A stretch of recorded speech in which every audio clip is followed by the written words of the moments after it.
Come on, guys, early in the morning today, and we'll be talking about what are the San Antonio Spurs' upcoming offseason priorities. And let's get right into today's video. I want to hear your thoughts down below. What do you guys expect this coming offseason? And let's talk about who will be off the roster or whose contracts are expiring. So, with contracts expiring, you have to understand they have a couple guys on two-way contracts, DJ Stewart Jr. and Robert Woodard II.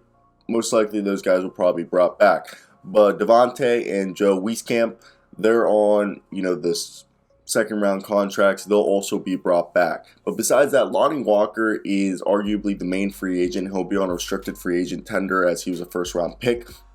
I personally believe he will sign his exclusive qualifying offer that the Spurs can offer him, which I believe is close to $10 million, or probably be between like 8 and 15, I believe it is. Someone correct me if they know the exact amount. But let's get right into it because as much as I loved the Doug McDermott signing last offseason, he didn't do much. We could argue that Josh Richardson replaces him because he almost offers just as much three-point shooting ability, but is definitely a more capable defender, way more capable defender. So let's talk about it, and I'll be making my official offseason video once the NBA draft lottery happens. But now that the Spurs have officially missed, the playoffs for the third straight season, which is the longest streak in franchise history, which, people still need to give a round of snaps for the Spurs because they had a great late season surge, which earned them a playing spot. Obviously, given the expectations, this team exceeded them because most people saw them as a rebuilding team. So I would say we should label the season as a success. Now, this is a great stepping stone for a team that figures to be a lot better next year. They have several draft picks and significant cap space. So I have said repeatedly, hopefully in the draft they can get someone like Keegan Murray. We've been saying it all the time. And Keegan Murray would be perfect. 23.5 points, 63.8% true shooting, 8.7 rebounds, 1.9 blocks, 1.3 steals in college last year. He was so productive. And at 9th overall, I don't know if he'll be there, but hopefully they can maybe do a trade. But they do have a 20.3% chance of a top pick. But if they have to, they could always trade up. But look, I like him because he would give them the boost they need. On offense, he's the effective interior three-level scorer who can space the floor, knock down threes, or go to the rack. On defense, he's pretty versatile, who can defend the perimeter and has the size to defend the at the rim.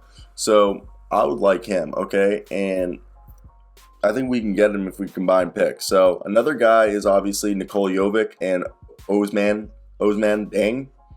So check those out. But look, the Spurs in theory could have as much as $36 million in cap space this upcoming offseason. And there's definitely some free agents to pursue, okay?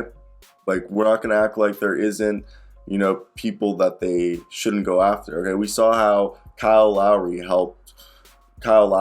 okay, and Andre Drummond help their teams. Okay? And we see guys like Miles Bridges in free agency. And that's another thing. We've seen how young guys going to new teams have helped teams like just kickstart. So that's another thing is that the Spurs should instead look to tweak their roster rather than to overhaul it. And I think let's re-sign Lonnie Walker to a one-year deal unless you can get him on a super cheap multi-year deal because he was a 15 points per night scorer since the second half. He became a sixth man of the year candidate basically. He wasn't actually, but playing like one in the second half. And fortunately for Spurs, and I don't expect another team to come in and try to get him. And the reasons for teams not wanting to overpay Walker and to prime away is that they don't want to tie up cap space during the first few days. So the Spurs will have a bunch of time to make him a favorable deal. So with hopefully, Keegan Murray or Benedict Mathurin or a guy like Ousmane Dieng or Nikola Jovic and Walker being the two biggest deals, I think that would give them a new wing or potentially a new forward and a deep bench. And that bench could include, Walker, Trey Jones, Joshua Primo, Josh Richardson, Doug McDermott, Zach Collins, Jock Landale, Romeo Langford, Keita Bates-Diop, Joe Wieskamp, Devontae, and whoever the rookie is. And I think Doug McDermott should be traded because, San Antonio could enter the season with 17 players under contract, not including two-way players. So speaking of people who could be moved, I think Romeo Langford packaged with Doug McDermott, okay, could be a thing because I know they won't bring back Devontae, but Keita Bates-Diop and Joe Wieskamp are guys they like, but I could see them.